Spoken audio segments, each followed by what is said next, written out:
마가복음 7장 6절부터 8절까지 다 같이 합독하시겠습니다. 시작. 이르시되 이사야가 너희 외식하는 자에 대하여 잘 예언하였도다.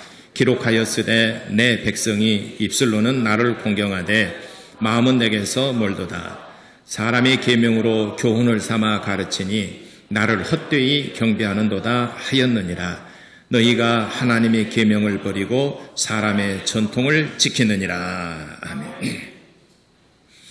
오늘은 이 본문을 중심해서 장로의 전통을 떠나라는 제목으로 같이 은혜 나누고자 합니다. 하나님은 변함이 없으시고 회전하는 그림자도 없으시다. 두 번 고백합시다. 시작. 하나님은 변함이 없으시고 회전하는 그림자도 없으시다. 하나님은 변함이 없으시고 회전하는 그림자도 없으시다. 야고보서 1장 7절의 말씀이십니다. 하나님은 불변하시는 하나님이신데 회전하는 그림자도 없으시다. 이 그림자라고 하는 것은 불빛이 있어야 그림자가 생겨납니다. 그래서 그 불빛이 어느 각도에서 비치느냐에 따라서, 그리고 그 불빛이 어느 정도 밝게 비치느냐에 따라서 그림자의 모양, 크기, 색, 밝기 다 달라집니다. 그래서 아침에 그림자가 다르고 점심때 그림자가 다르고 저녁 때 해질녘에 그림자가 다릅니다. 그러니까 시간에 따라서, 장소에 따라서, 또 밝기에 따라서 자꾸 그림자는 회전하고 변합니다. 그래서 이것을 비유를 들어서 하나님은 회전하는 그림자가 없으시다. 어떤 환경, 시간, 조건에 의해서 변하지 않으신다.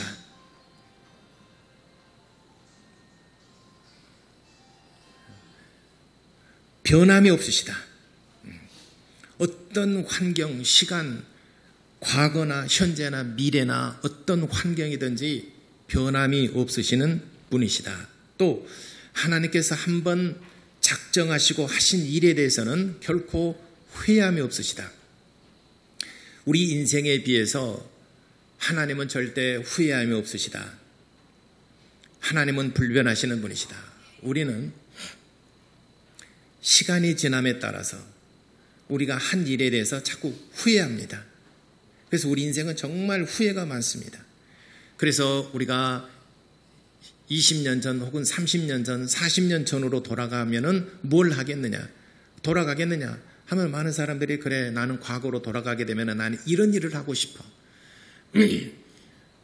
그 상상으로라도 그렇게 생각을 해봅니다. 우리 사람이 후회가 없는 인생은 없습니다. 선택한 것에 대해서, 살아온 지난 날에 대해서 많은 후회를 합니다. 그러나 하나님은 후회가 없으시고 또 말씀하신 바를, 약속하신 바를 반드시 이루시는 분이시다.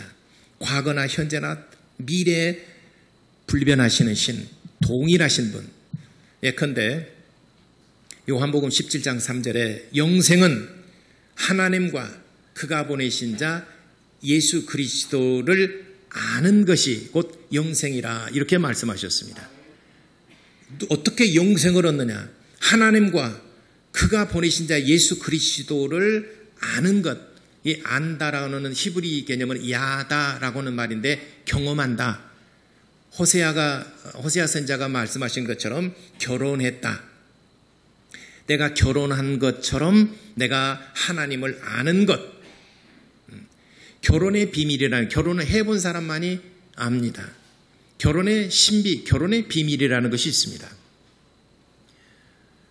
그래서 결혼을 해본 사람만이 결혼에 대한 비밀을 아는 것처럼 하나님을 안다. 내가 하나님과 그가 보내신 예수 그리스도를 내가 안다라고 하는 것은 하나님을 경험한다. 이것이 곧 영생이라 요한복음 17장 3절에 말씀하셨습니다. 이 말씀은 영원토록 불변하는 진리이십니다. 앞으로 2000년이 지나고 또 다시 2000년이 지난다 하더라도 이 말씀은 변하지 않습니다. 여기에 반해서 사람들이 만들어낸 어떤 제도는 자꾸 변합니다. 또 변해야 합니다. 변하지 아니하면 망합니다. 사람이 만든 제도, 사람이 만든 어떤 규율, 이 법은 계속 변합니다. 그러니까 우리나라뿐만 아니라 각 나라에도 국회의원이 있고 지방자치단체에서는 의원들이 있습니다. 조례를 만들죠. 지방자치단체 조례법을 만드는 의원들이 있습니다. 기초자치단체도 그 지역에 적용하는 조례를 만듭니다. 그래서 의회, 구의회 의원이고 시의회 의원이고 군의회 의원이 있습니다. 법을 만듭니다. 국회의원은 우리나라의 법을 만드는 기관입니다. 그래서 법이 계속 바뀌죠. 왜냐하면 사람이 만든 제도고 사람이 만든 것이기 때문에 그 제도와 법이 자꾸 바뀌어야 됩니다. 과거에 한 30년 전만 하더라도 그 사이버상에서 이루어지는 모든 이런 것들은 죄가 아니었습니다. 또 죄라는 개념 자체가 없었어요. 그러나 지금은 우리나라가 뭐 소매치기랄지 도둑이랄지 많이 줄었잖아요. 그죠? 예전에는 소매치기도 많고 도둑도 많고 그래서 문단속 꼼꼼하게 하고 막 그랬지 않습니까? 근데 요즘은 소매치기 많이 없어졌어요. 도둑들 많이 없어졌어요. 그죠? 우리나라 가면 도둑이 없어지고 소매치기가 없어졌습니까? 그런 범죄가 남의 물건을 가져가는 것이 범죄가 없어졌습니까? 없어진 것이 아니라 그 방법이 바뀌어진 거예요. 뭐냐면 사이버상에서 그거를 해킹하고 사이버상에서 가져가는 것이죠. 그게 말하자면 이제 보이스 피싱 뭐 이런 거죠. 사이버 피싱, 보이스 피싱 뭐 이런 거죠. 아마 여러분 한 번쯤 말해서 그렇지 한 번쯤은 다 아마 그런 것들 경험해 보셨은 분도 있을 것이고 또 그렇게 접근한 것을 여러분들이 경험하고도 미리 알고 차단하신 분도 아마 있으실 겁니다. 저한테도 그런 일들이 한 번이 있었어요. 뭐 800불, 800불인가? 80만 원 정도? 맞습니까? 80만 원 정도? 800불을 이렇게 누가 이렇게 카드를 썼다고 그래 왔어요. 그래서 나는 쓴 일이 없는데요. 벌써 내가 내게 접근해 오는 거죠. 그래서 도둑이 예전에는 아날로그였지만은 지금은 도둑들이 디지털로 바뀐 거예요. 도둑이 없어진 것이 아니라 방법이 바뀌어진 거예요. 그러니까 나라법에서도 이제는 카메라가 여러분이 하루에 다니면은 카메라가 70번에서 80번 찍힌답니다. 여러분들이 하루에 삶에서 돌아다니잖아요. 그러면은 여러분 카메라에 나도 모르는 사이에 7, 80번이 찍힌대요. 그러니 어디서 우리가 도둑질을 하겠습니까? 카메라가 전부 다 지금 보고 있는데 우리나라처럼 카메라가 많은 곳도 없어요. 아마 세계에서 카메라 제일 많은 곳이 우리나라지 않겠는가. 그러니까 그거 보면은 CC 카메라 다 추적하게 되면 다 나타나거든요. 어떤 사람은 그래요. 음주운전해서 걸렸어요. 근데 차 놔두고 도망가 버렸어요. 그러니까 찻줄을 찾아보고 이렇게 보니까 도망가 버리고 차는 있는데 없어요. 분명히 음주운전 같은데 찻주에 그 행방을 CC카메라에 그 차가 왔던 CC카메라 역추적을 해보니까 이 사람이 어디서 왔으며 어디서 지냈으며 어디서 와서 보니까는 술집에서 몇 시간 머물러 있고 그래서 그 카드 계산해보고 그 지인들 계산해보고 보니까 이 사람이 먹었던 분량이 딱 구속해버렸잖아요. 여러분 술 마시고 차 놔두고 내빼면 나더라도 그거 다 잡아요. CC카메라 다 역추적해가지고 어디서 누구랑 뭐 했으면 다 걸립니다. 그러니까 여러분 술 마시면은 음주운전 하지 마시기 바랍니다. 그래가지고 차 놔두고 도망갔는데 걸렸잖아요. 그래서 우리나라는 숨을 곳이 없어요. 그러니까 어디서 이제 도둑질이 이루어지나 사이버상에서 다 도둑이 이루어집니다. 그래서 외국에서는 그렇잖아요. 한국이 정말 택배 물건을 대문 앞에 놔도 누가 가져가지 않는다는 거죠. 근데 누가 그거 못 가져갑니다, 이제는. ATM기에 돈이 나왔잖아요. 저도 한번 그런 적이 있어요. ATM기에 너무 바빠가지고 20만 원인가 얼마인가 차놓고 통장만 빼고 그냥 가버렸어요. 가서 이렇게 돈 집으려고 없어요, 돈이. 내 돈 20만 원. 차를 돌려가지고 그 20만 원에 목숨 걸었어요. 막 위반하고 샥 가가지고 있더니 돈이 없어요. 그래서 창구에 물어봤어요. 내 돈 20만 원에다 넣었다 했더니 그렇잖아도 손님이 안 가져고 있길래 20만 원에서 보관해 놨다고 그래서 다시고 주더라고요. 우리나라 그렇게 좋은 나라예요. 그러니까 이 법이 예전에는 이런 법이 없었는데 사이버상에서 이루어지는 이런 도둑들을 자꾸 찾기 위해서 사이버 수사대도 있고 사이버에는 법제도를 자꾸 만들어냅니다. 그러니까 사람이 만들어낸 것은 온전하지 못합니다. 자꾸 변하기 때문에 법도 변하고 규율과 제도와 법이 계속 변합니다. 그런데 불변하는 한 가지는 하나님의 말씀은 영원 불변하십니다. 예수 그리스도를 믿음으로 하나님과 그가 보내신 예수 그리스도를 믿음으로 우리가 영생을 얻는다는 것은 과거에도 그랬고 지금도 그랬고 앞으로도 예컨대 구약의 사람들도 신약시대 예수님 시대에도 그리고 2000년 동안 교회 시대에도 앞으로 또 2000년 지난다 하더라도 하나님과 그가 보내신 예수 그리스도를 믿음으로 영생을 얻는다는 것은 불변하시는 진리입니다. 그런데 이제 이게 어떤 사람들의 모임이나 교회도 마찬가지고 오래 지내다 보게 되면은 자꾸 사람들이 제도를 만들어내고 사람들이 규율을 만들어내고 자꾸 사람들이 어떤 법칙을 만들어냅니다. 그래서 우리가 이거를 지키자 하는 교리가 탄생하는데 오늘 이 성경 본문의 말씀에는 서기관들과 바리새인들이 하나님의 말씀을 더 좀 잘 지켜보고자 하다 보니까 음식을 먹을 때는 반드시 손을 씻어야 된다. 손을 씻지 않는 것은 이거는 너는 죄를 범한 것이다. 이것이 아주 머리에 고착화가 됐어요. 실제로 유대인들이 이스라엘에 가게 되면 유대인들이 경영하는 식당을 가보게 되면은 입구에 요만한 수도가 있습니다. 거기에 반드시 손을 씻고 들어가야 됩니다. 그 씻지 않으면은 못 들어가요. 마치 지금 우리가 마스크 안 하고 이거 바코드 그 QR 코드를 찍지 않으면은 못 들어가잖아요. 외국에서 그 선교사가 제 동료 후배 선교사님이 와가지고 잠시 왔다 코로나 때문에 못 들어갔는데 모르는 전화로 전화가 왔어요. 그랬더니 그 후배 목사님이 전화예요. 그래서 반갑다고 그랬더니 앞으로 당분간 쓸 휴대폰이라고 그래서는 새로 만들었어 그랬더니 새로 했대. 왜냐하면 휴대폰이 없으니까 밥을 못 먹겠더래요. QR코드 찍으라는데 휴대폰이 없으니까 찍을 수가 없대요. 그때만 하다 지금 이제 수기로도 기록하잖아요. 같이 하지만은. 그래서 밥 먹기 위해서 휴대폰을 만들었다. 과거에는 상상할 수 없는 시대에 우리가 지금 살고 있지 않습니까? 그래서 반드시 손을 씻지 않으면은 입장이 불가하고 음식을 먹지 못한다는 것입니다. 그런데 예수님의 제자들이 손을 씻지 않고 들어가서 밥을 먹습니다. 그러니까 서기관과 바리새인들이 예수님께 항의를 합니다. 당신의 제자들은 어찌하여 손을 씻지 않고 들어가 음식을 먹나이까? 이는 우리의 장로 유전에 우리의 전통에 위배가 되는 것입니다. 당신도 알지 않습니까? 오늘 본문의 말씀이에요. 7장 1절로부터 5절까지 부정한 손으로 떡을 먹는 것이 불가하다. 그러니까 예수님께서 바로 너희 같은 사람들을 위해서 이사야가 잘 예언하였도다.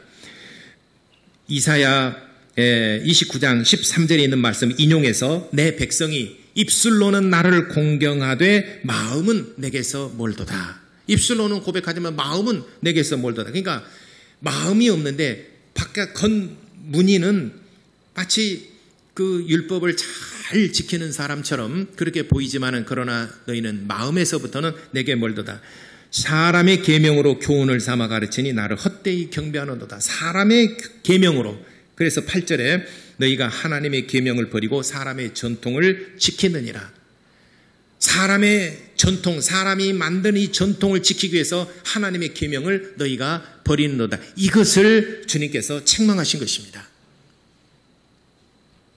하나님의 말씀은 하나님이 만드신 법입니다. 그 말씀을 모세를 통하여 주신 계명이고 하나님의 아들 예수 그리스도를 통하여 우리에게 주신 말씀이십니다. 근데 사람이 만드는 그 제도, 사람 만든 법은 사람들이 만들었어요. 근데 사람들이 만든 그 법을 지키지 아니하고 무시하게 되면은 그 만든 사람이 기분 나빠요.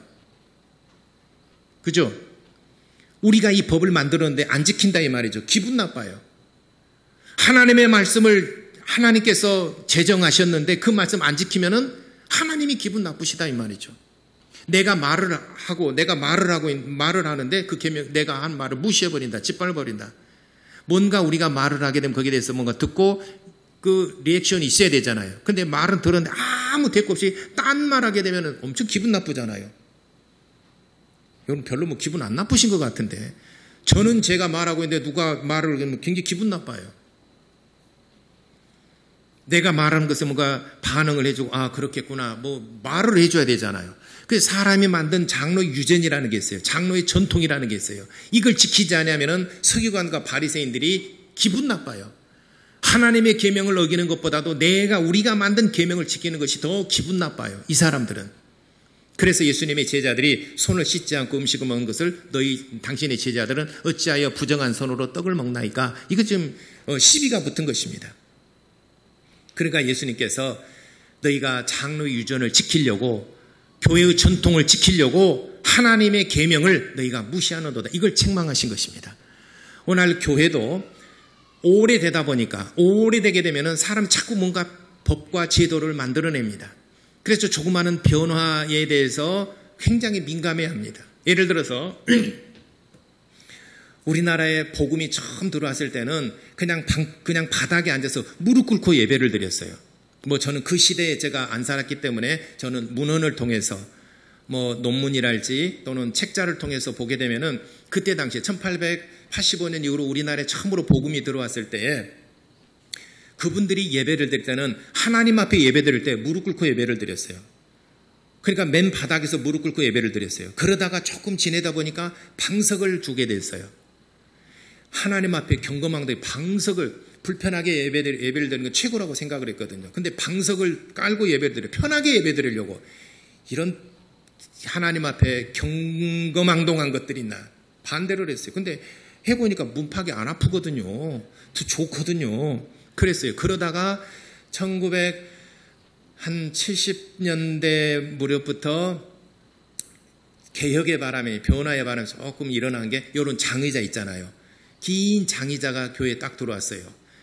이런 식으로 나온 거예요. 이제 하나님 앞에 예를 때 의자에 앉아서 예배드려 무릎 꿇고 예배드려야지 방석을 까는 것만 해도 이건 아주 경거망동한 것인데 장의자가 들어오니까 오래된 신분들 교회 장로님들이 권사님들이 전통을 무시한다고 얼마나 반대했는지 모릅니다. 그럼 논문에 보면 이런 그 역사들이 나와요. 장의자가 들어왔어요. 그렇게 거품 물고 반대하는 사람 앉아보니까 좋거든요. 오랫동안 예배드려도 불편하지 않거든요. 옛날에는 나무로 딱딱한 것만 앉았어요. 그러니까 이왕 앉으니까 좀 더 편하겠죠. 여러분 편하죠? 바닥을 엉덩이를 푹신푹신하게 만들어 놓으니까 야 이게 좋구나. 아이고 허리가 아파요. 허리에다 붙여놨어요. 이 더 좋잖아요. 야, 이 참 좋다. 그래서 예전에는 전통적인 교회는 앞뒤로 깁니다. 대부분 교회당이. 오래된 교회들이 이렇게 앞으로 길어요. 이제 이런 스타일이죠. 여기서부터 여기까지가 가로가 우리 교회가 16m예요. 그리고 여기서부터 저 끝에니까 23m입니다. 이건 제가 건축 설계하기 때문에 설계하기 때문에 알죠. 끝으니까 23m가 16m예요. 이 16m를 기둥이 없이 어떻게 이걸 예배당을 만들 것인가. 그래서 각도라지고 고민을 많이 했어요. 중간에 기둥이 있으면 또 불편하잖아요. 16m인데 기둥 없이 만든다는 것이 돈이 좀 들어가지만 그렇게 만들었어요. 그러면 여기보다도 이 세로가 더 길잖아요. 23m하고 16m니까 7m가 더 길어요.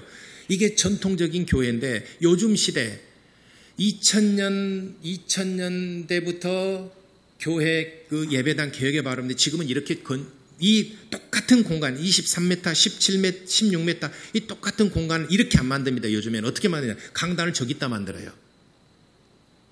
강단을 저기다 만들고 이렇게 이게 라운드로 나를 바라볼 수 있도록 거리가 가까워지게 목사와 강단과 성도가 가까워지게 이렇게 만듭니다. 이해하시겠어요? 그렇게 바뀌어지면서 의자가 극장식 개별 의자로 바뀌어졌어요. 극장식 개별 의자로 바꿔지면서 또 한 번 또 진통을 겪었어요. 예배를 보러 오느냐 예배를 드리러 오느냐. 영화 보러 오듯이 극장에 그 구경하러 오듯이 예배를 보러 오느냐 예배를 드리러 오느냐. 근데 그렇게 해보니까 또 좋거든요. 찬양할 때도 서로 얼굴을 볼 수 있고 좀 더 가까이 볼 수 있고 지금 사회적 거리 있고 그러잖아요. 그전에는 공적 거리 있지만은 개인적 거리 있잖아요. 가까워지니까 더 예배가 더 생동감 있고 얼굴 표정을 볼 수 있으니까 더 가까워지니까 더 좋더라는 거죠. 그래서 대부분 요즘에는 개별 의자에서 반대함이 없습니다. 근데 이런 것들이 들어올 때 얼마나 반대가 심했는지 갈등이 있었어요. 심지어는 미국에서는 강단에 카페트를 깔 때 빨간색이냐 회색이냐 요것 때문에 분쟁이나 교회가 깨진 교회가 있어요. 웃을 일이 아니다. 이거 강단에 그 카페트를 깔 때 빨간색이냐 아니면 회색으로 할 것이냐 그 색깔 때문에 교회가 깨진 교회가 있어요. 또 강단에 신발을 신고 올라올 거냐 슬리퍼를 신고 오냐 아니면 슬리퍼 아니라 맨발로 올 것이냐 요것 때문에 또 갈등이 있습니다. 또 십자가의 색깔이 예전에는 70년, 80년대까지면 전부 다 빨간색이었어요. 그런데 80년 중반부터 90년 들어서부터 십자가 색깔이 파란색으로도 바뀌고 초록색으로 바뀌고 녹색으로도 바뀌고 그랬어요. 그래서 초록색, 파란색으로 바뀌니까 그 전에 십자가 색깔은 전부 다 빨간 색깔이었잖아요. 근데 색깔이 바꾸니까 예수의 피가 파란색이냐? 예수의 피가 빨간색이어야지. 강단도 빨간색이어야지. 이게 이제 고정관념들이죠. 미국에서도 어떤 한 교회가 이런 교회가 있어요. 교회를 건물을 안 쳤는데 이게 도로변하고 이렇게 그 십자가를 세울 때 건물에 맞춰서 십자가를 세워야 될 것이냐 아니면은 도로변에서 잘 보이게 십자가를 세워야 될 것이냐 요 문제. 그러니까 어떤 사람은 건물에 맞춰서 그래도 모양이 있어야 되니까 건물에 맞춰서 십자가를 해야 된다. 아니다. 이건 광고를 해야 된다. 교회가 어디서든지 저 길거리에서도 잘 보이도록 십자가를 해야 된다. 그래가 두 패가 나뉘고 갈라질 이유가 되니까 목사님 누구를 선택해야 됩니까? 우리 교회에서 반반이 되고 십자가를 이렇게 해야 된다. 십자가를 건축 교회 예배당에 맞게 해야 된다. 아니면은 거리에서 잘 보이도록 해야 된다. 이렇게 분쟁이 일어나니까 그 회의를 했어요. 어떻게 할 거지? 답이 안 나와요. 그래서 어떻게 했냐? 모타를 달라고 돌렸어요. 이렇게. 분쟁 해결됐어요.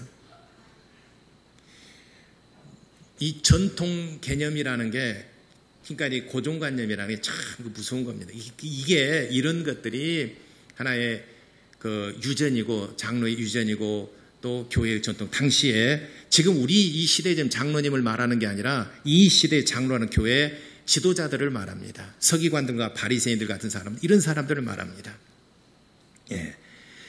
그래서 변화되는 것 그러니까 사람들이 본질과 비본질적에서 구별을 못해요. 비본질적에서 그건 다툼의 대상이 아니거든요. 이걸 이렇게 할 건 저렇게 할 것이 그건 다투거나 그것 때문에 교회가 깨지고 이게 비본질적인 것 때문에 본질이 훼손당하고 비본질적인 것을 서로 주장하다 보니까 본질이 깨져버리고 약화돼 버립니다. 그래서 본질에 대해서는 별로 관심이 없고 비본질적인 것에 관심이 있어요. 그걸 어떻게 할까? 자기 목소리를 높이고 변하지 않으면은 그러니까 사람이 만든 제도와 이런 것을 정말 계속 변해야 됩니다. 변화의 바람이 일어나야 됩니다. 여호수아가 가나안 땅에 들어가서 이제 모든 족속들을 5년간 전쟁을 통해서 전부 다 이제 복종을 시켰습니다. 그리고 난 다음에 12지파에게 각각 땅을 분배를 합니다. 제비를 뽑아서 땅을 분배를 하는 과정에 있어서 요셉의 두 아들 있죠. 에브라임과 므낫셋이 있습니다. 에브라임과 므낫셋 지파가 땅을 분배하는 과정에 있어서 그래도 요셉이니까 제비를 하나를 뽑아서 한 땅을 줬어요. 그러니까 에브라임과 므낫셋가 와서 어찌하여 우리는 한 그 제비만 뽑게 하나이까? 우리는 에브라임과 므낫셋 두 지파이지 않습니까? 그 레위 지파가 땅을 유업으로 받지 못하기 때문에 이 레위 지파를 빼고 요셉의 아들들 므낫셋와 에브라임에게 이렇게 각 지파에서 12지파를 맞추었습니다. 그런데 그 요셉의 자손 에브라임과 므낫셋가 우리도 두 지파를 줘야 될 것 아닙니까? 우리가 하나님 우리에게 복을 주셔서 번성하고 우리가 많이 이렇게 커졌는데 너무나 비좁으니까 우리에겐 두 땅을 주소서 우린 제비를 하나씩 더 뽑아서 주소서 그러면은 삼촌들이 뭐라고 하겠습니까? 삼촌들이가 다들 이제 큰아버지들이지 않습니까? 뭐라고 그러겠습니까? 요셉은 제일 이제 베냐민의 뭐 11번째니까. 다들 어른들이잖아요. 다 큰아버지들이잖아요. 뭐라고 그러겠습니까? 큰아버지들이. 자기는 두 땅을 주라는 거예요. 야, 본래는 네가 요셉, 우리 막둥이 11번째 아들이 한 분깃을 가지고 너희가 나눠줘야 되는데 너희가 두 개를 주라고 그러니 너희는 무례하다. 아마 큰아버지들이 다 그렇게 여기지 않겠습니까? 근데 이놈들이 우리는 왜 한남 보고 두 개를 뽑게 해줘요? 여러분이 만약에 여러분 조카가 두 땅을 주라고 하면 어떻게 하겠습니까? 이렇게 나오겠죠, 이제. 그 뒤로는 제가 말 안 했으니까 여러분들이 이제 그렇게 하겠죠. 근데 여호수아가 그래, 그러면 내가 너에게 땅을 주리라고 그 땅을 준 땅이 브리스 족속과 르바임 족속이에요. 여호수아서 17장 14절부터 18절까지 여호수아서 17장에 14절부터 18절까지 여호수아가 그래, 하나님이 너와 요셉과 너희 두 아들들에게 복을 많이 주셔서 생육하고 번성했으니 그래, 내가 생각해 너희들이 좁겠다. 그래서 땅을 더 주리라. 그러니까 너희가 브리스 족속과 르바임 족속이 있었던 그곳에 가서 너희가 스스로 땅을 가서 개척하라고 그랬어요. 그랬더니 이놈들이 또 이렇게 말하는, 우리 같으면 얼른 가야 되잖아요. 그 땅은 철병거들이 있고 군대가 강하고 우리가 거기 가서 우리는 이길 수 없나이다. 그러니까 그 땅 말고 그냥 비옥하고 아무도 없는 좋은 땅, 그 땅을 주소서. 여러분, 아무도 지키지 않는 땅은 별로 쓸모없는 땅이에요. 근데 철병거로 지키고 그 땅을 지키려고 하는 땅일수록 좋은 땅이에요. 그러니까 철병거로 지키고 그 땅을 지키려고 했다는 것은 르바임 족속과 브리스 족속 그 땅이 좋은 땅이라는 거예요.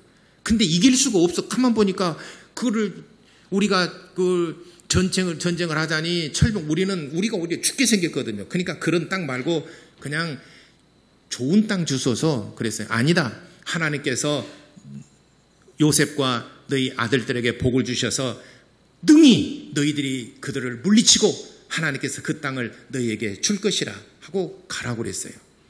그러니까 개혁하고 스스로 개척하고 일하는 것에서 이 에브라임과 므낫세는 두려워했던 것입니다. 변화의 바람에 있어. 여러분, 그 작곡가 맨델스존 잘 아시죠?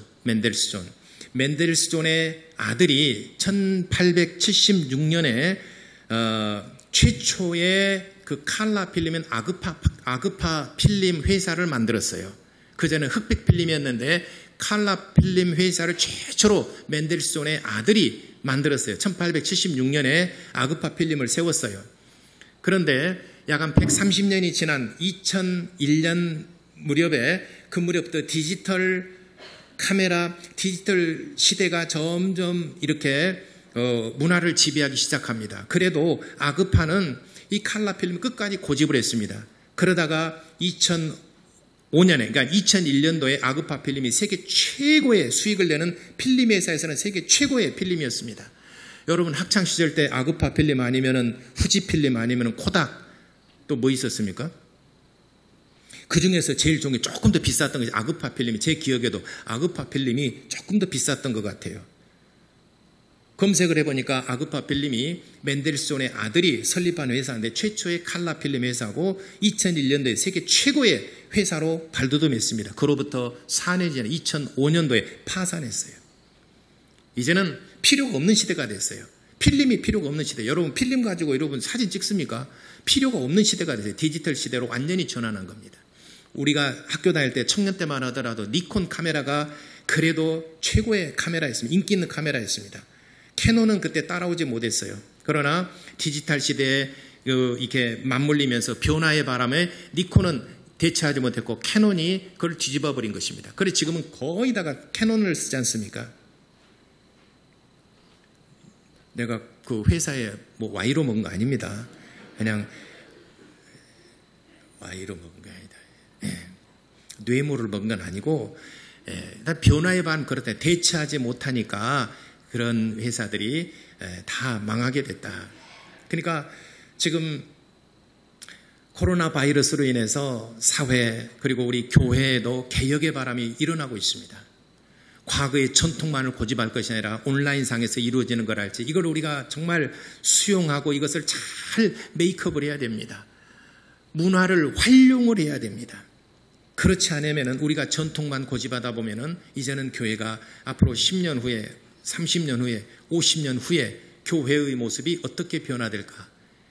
지금과는 전혀 다른 양상의 교회가 예상이 상상이 됩니다. 그러면 우리가 본질은 훼손되지 아니하고 비본질적인 이 교회 이런 웹사이트에서 이루어지는 또 온라인상에서 이루어지는 이런 것들에서 우리가 문화를 흡수해서 활용할 수 있는, 그러니까 닭처럼 땅에서만 우리가 기어다 날개는 있으되 사용하지 못하는 것이 아니라 독수리처럼 날개가 있으면은 정말 하늘을 높이 비상할 수 있는 그런 능력이 우리에게 있어야 됩니다.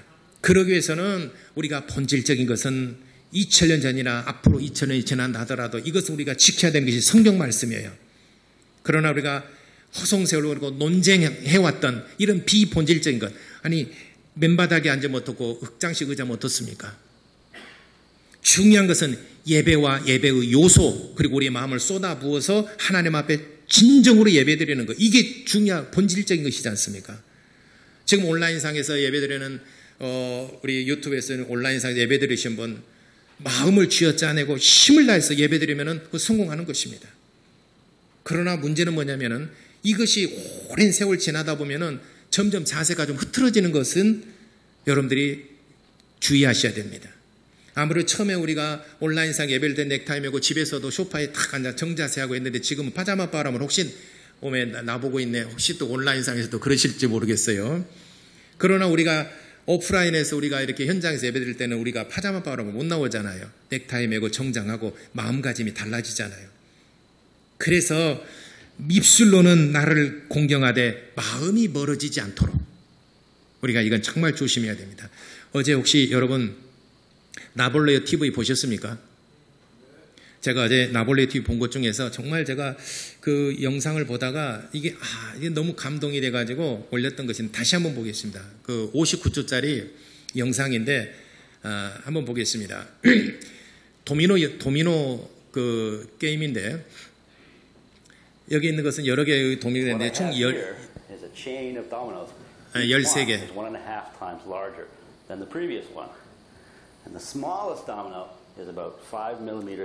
두께가 1mm, 높이가 5mm.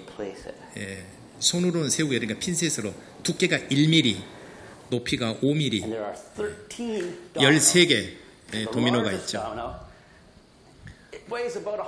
맨 마지막에 1m 이상 되고 45kg. 그 13개, 13번째인데 그 1mm 두께. 이렇게 꽝. 지금 뭐 놀라시면 어저께 나볼레 안 보셨구나.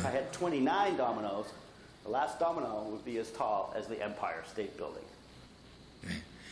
만약에 저게 지금 13개를 했는데 29개를 놔두게 되면은 롯데 그 잠실에 있는 뭐죠?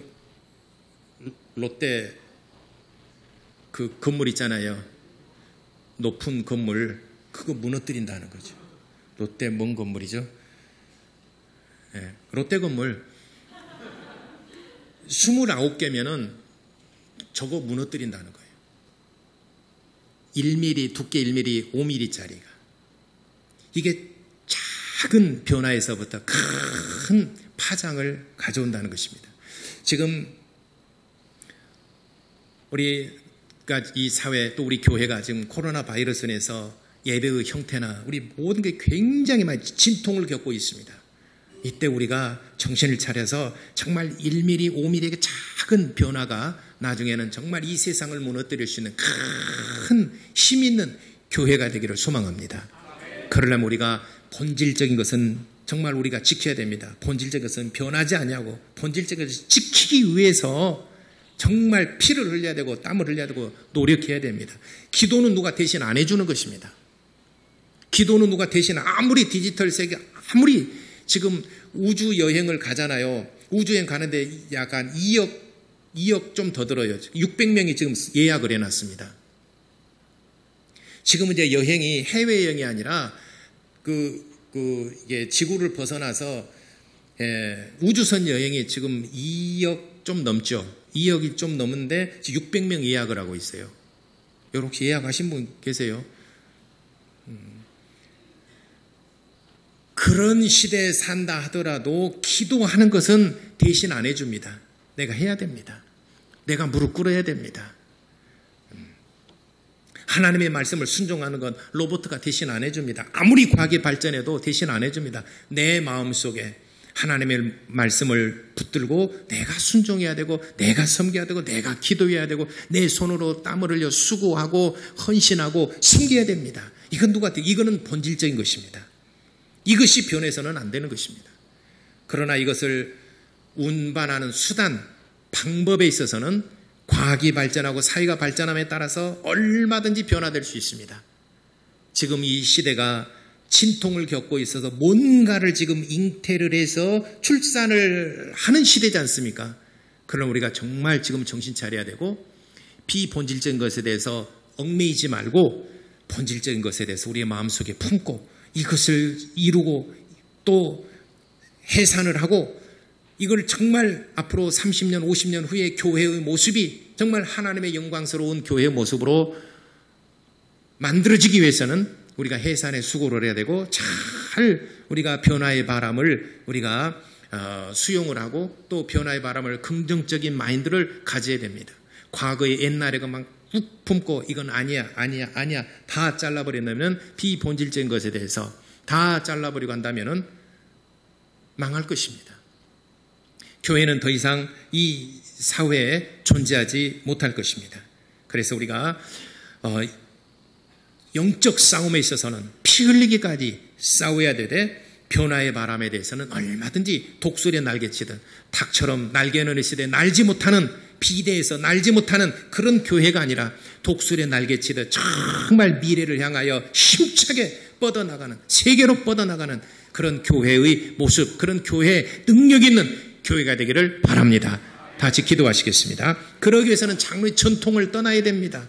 사람이 만들어낸 유전과 장로의 전통을 떠나서 하나님의 말씀을 마음에 품고 높이 먼 미래를 향하여 비상하는 그런 교회의 모습이 되어야 됩니다.